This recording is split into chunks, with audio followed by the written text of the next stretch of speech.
In this video, we're going to talk about reactions in RCB, in particular static versus airy reactions. So we'll discuss what the differences are between the two types of reactions, and we're going to look at why they produce different results. So this is the most common support call that we receive at INDUCTA.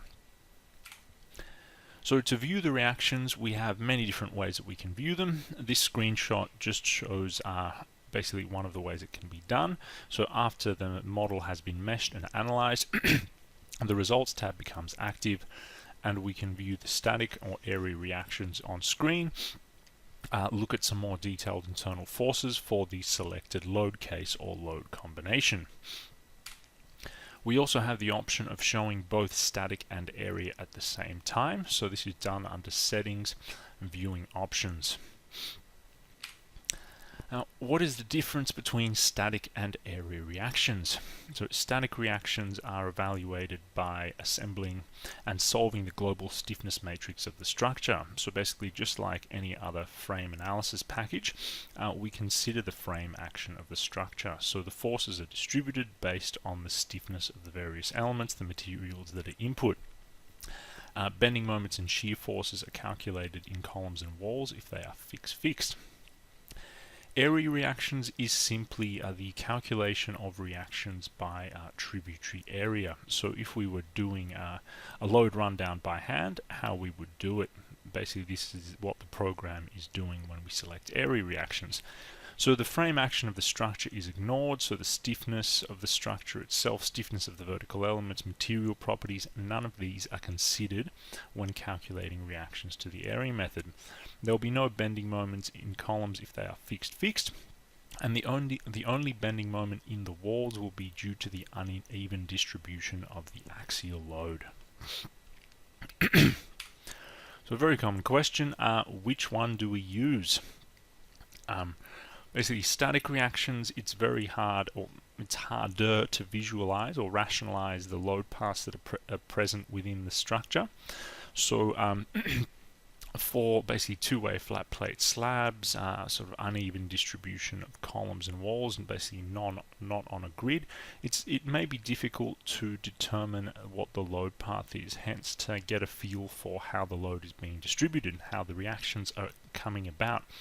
So again, this is particularly difficult for these medium density residential buildings. With airy reactions, it's a little bit simpler to visualize these load paths. However, we also may get some variation in the airy reactions based on the area load settings that we choose. Now, another question that we have to ask ourselves is, are we being too conservative when we design for the worst case of both? And is one type of reaction more representative of the physical reality that I'm trying to model than the other type? So for example, if I'm modeling unreinforced blockwork or brickwork, it might be more suitable to look at my airy reactions than the static reactions based on the predefined assumptions within the software of the vertical wall elements.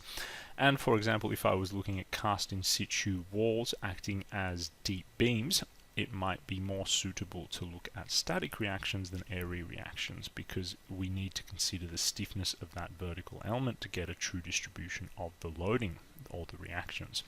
So basically, it has to be determined on a case-by-case basis by the designer, and it may be too conservative to design for the worst case of both. So now we'll look at some typical examples, some typical questions that we receive, and I'll talk about how I answer these questions and basically the thinking that I go through to determine the differences between the two methods. So the first example, we see here two screenshots of the lowest pile level, the lowest footing level of maybe a 10-15 story residential building. So we have some upper floors, a transfer floor, and then about, let's say, 6 basement levels. So this is what we see here. We see the reactions on the lowest basement level, and we only see a section of the building because that's all we're interested in. And we have a shear core, some piles on the side, and some internal columns. So the question here is, why is there such a large difference in these columns between static and area. So basically it's just typical floors the whole way up through the basement, but there's approximately a 25% difference in these columns in the reactions between static and area. So in short, this answer is relatively simple. The stiffer core for the case of static analysis is basically attracting more load. So as mentioned previously, static analysis considers the stiffness of all the elements when calculating the load distribution. So for static analysis, it is attracting more load than the surrounding columns. So we see here it has a sum in basically the sum of the reactions in all the vertical walls is about let's say 97,000 kilonewtons. Now this is approximately 15,000 kilonewtons more than the area method. The area method, as we mentioned previously, simply calculates the tributary area reactions. So we see the sum here is about 81,000 kilonewtons. So what we can do, how we can see why they're so different, is we just look at the difference in the shear core. So basically the shear core has about 1,500 kilonewtons more in the static analysis case. If we were to distribute that, more or less evenly within these surrounding vertical elements in the area load, we'd see the reactions start to become much closer. So there'd be more, that 25% might drop to about 10% or less difference. So yes, basically in short, the answer in this case was that the stiffer shear core is attracting more load, hence the large difference in the reactions around some of these columns on the lowest level. Now, we have another question from the same job, and what we're looking at now is basically that same area but a few floors up. So we have the shear, this is basically the transfer floor. And what we look at here, any element that is solid, so that being the columns, the walls, so columns being solid grey, walls under being magenta, and then any vertical elements sitting above this floor being hatched. So yes, we see we have some transfer. Basically the question for this particular area is, at this transfer, where we have these segmented walls sitting above this column, why do we see the force reducing? So for both the static and the area case. So if we look at the static reactions, we see that the sum of the reactions coming down onto this level 1 slab is about 20,000 kilonewtons, but the reaction in the column below is about 12,300 kilonewtons. So basically the total reaction through this vertical element is dropping off by about 7,800 kilonewtons.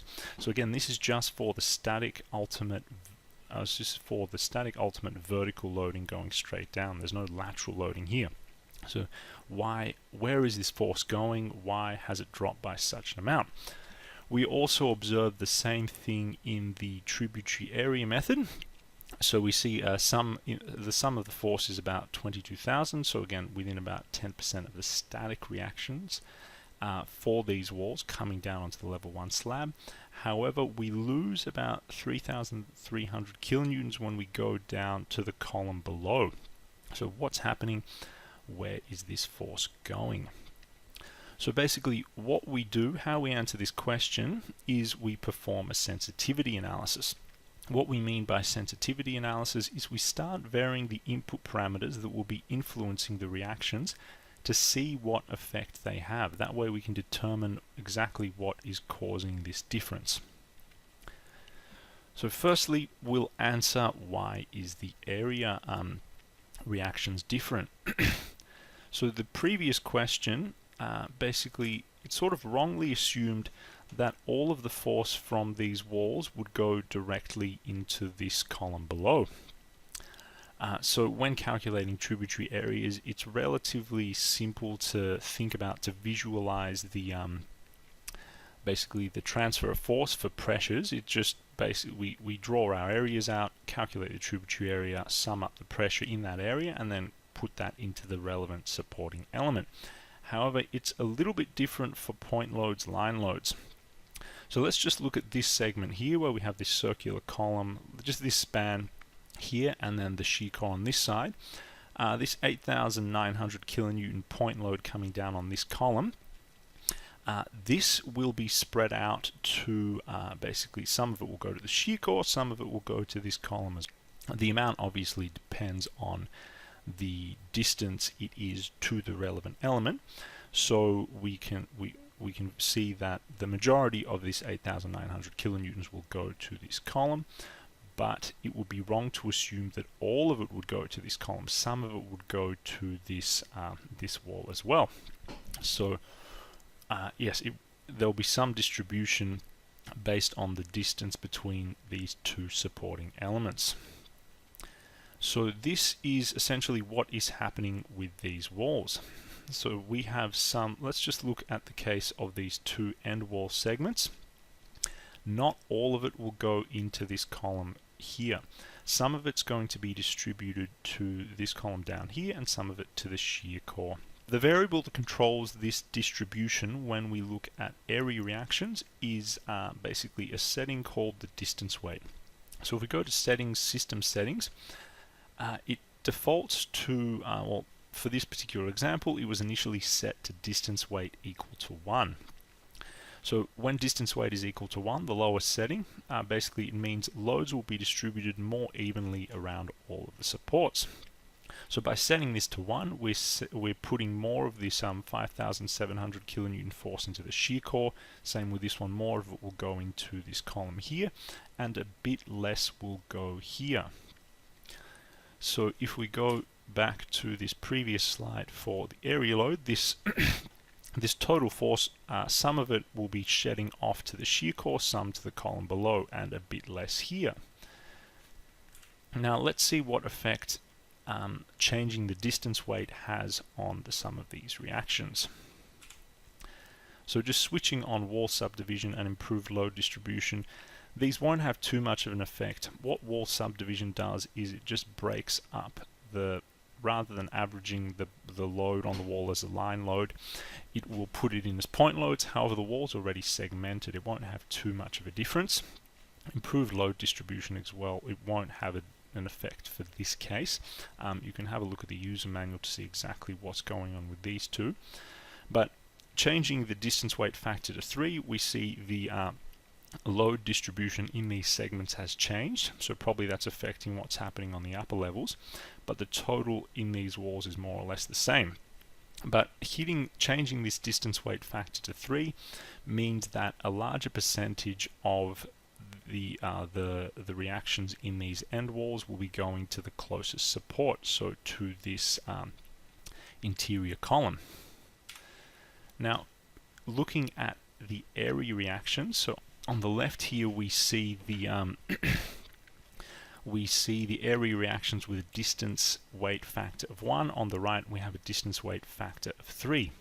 We see the sum of the reactions in these wall segments is more or less the same. However, when the distance weight factor is set to 3, less of it gets shed to these to the shear core, to this column below. Hence we get there's a smaller difference in the reactions above below, whereas when it's set to 1, more of it will shed off, hence there's a bigger reaction. So we're unable, we still see this effect of the fact that 22,000 kilonewtons drops down to 2,200 kilonewtons. So basically we have 2,000 kilonewtons less reaction from the level 1 to the ground floor below. But that is because we still have some shedding of the loading to these supports, to the shear core and to the columns, but not as much as when we had a distance weight factor of 1.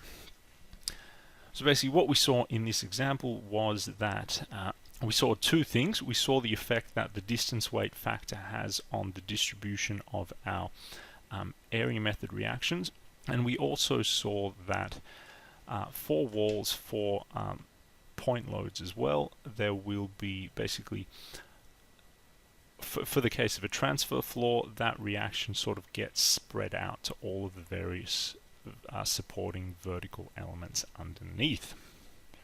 So that is basically what is causing this jump in the reactions, and then we can see what effect the basically changing some of the parameters had. Now going to the same, answering the same question but for the static case. So flicking back a few slides, we see that there's quite, for this case of the static analysis, there's quite a big difference between the sum of the reactions coming down on this particular floor and the reactions of the column below. So we'll try to explain why that is happening. So looking at this particular area for the case of static analysis, we switched on color by slab thickness. So as mentioned previously, static analysis considers the stiffness of the frame when calculating the distribution of reactions. We see here that this particular span running between this column and the shear core has a thickness of about 1.4 meters or 1400 millimeters. It's very, very thick and very stiff. So what is happening, what is potentially happening, is we have very large compressive reactions coming down here around the core. Also around this area as well, we have large compressive reactions, which is generating some tensile uplift at midspan. So even though we see net positive downward reactions, other reactions in this particular floor could potentially be causing some sort of tensile uplift. How we can test this hypothesis is we'll make this particular slab much softer. We'll allow it to bend to try to get rid of this sort of uplift effect by making it thinner. So what we did, we just made that entire area 220 thick, reran again, and we see that the sum of the reactions coming down from the walls above is about now 18,700 kilonewtons, and below it's about 18,600 kilonewtons. So there's still a bit of a drop off of force, so there's still more force above than there is below, but it is much more similar. So there's probably still some shedding of the load to the shear core to this column below from these edge walls. We don't get that sort of that uplift force sort of counteracting this positive downward compressive force that we did when we had that very thick slab. So looking at the two options side by side, we have a final answer to this question for the case of the static reactions. So on the left here we have the basically the slab zone when it was 1.4 meters thick. We see we have 20,000 kilonewtons coming down onto the level 1 slab, and then the reaction in the column below was about 12,000. So there was about 7,800 kilonewtons difference above and below. And then when we basically made that slab much thinner, much more flexible, the basically the reactions became more similar. They're still a bit less. Basically, we don't see an increase in the reactions as we go down because some of the reactions from these walls is shedding to the columns and the walls nearby. It's not all going directly into that column below. So basically this is just one example, but it sort of gives you an idea of the thinking, how we go about answering these very common questions of why are the reactions different. So essentially we perform a sensitivity analysis. We have to try to identify the various elements that will be influencing the reactions. So we have to have an understanding of sort of how the reactions are calculated for the various cases, what would be the parameters, what would be the various structural components in that particular area that could be influencing our reactions. Then essentially we just start changing them and see what effect they have. Then we sort of try to try to come to some conclusion, some explanation as to why the results are the way they are. So the very common response is, oh, the software's wrong, something must be wrong, but the case always is that the load path, even for seemingly simple buildings, is complex, and we have to try to rationalize it down to something simple, something that we can understand. So what we learned today, we learned the differences between static and area reactions, and we also learned how to find out what is causing the differences between the two reactions and how to attempt to rationalize these reactions on these sort of more complex two-way flat plate slabs.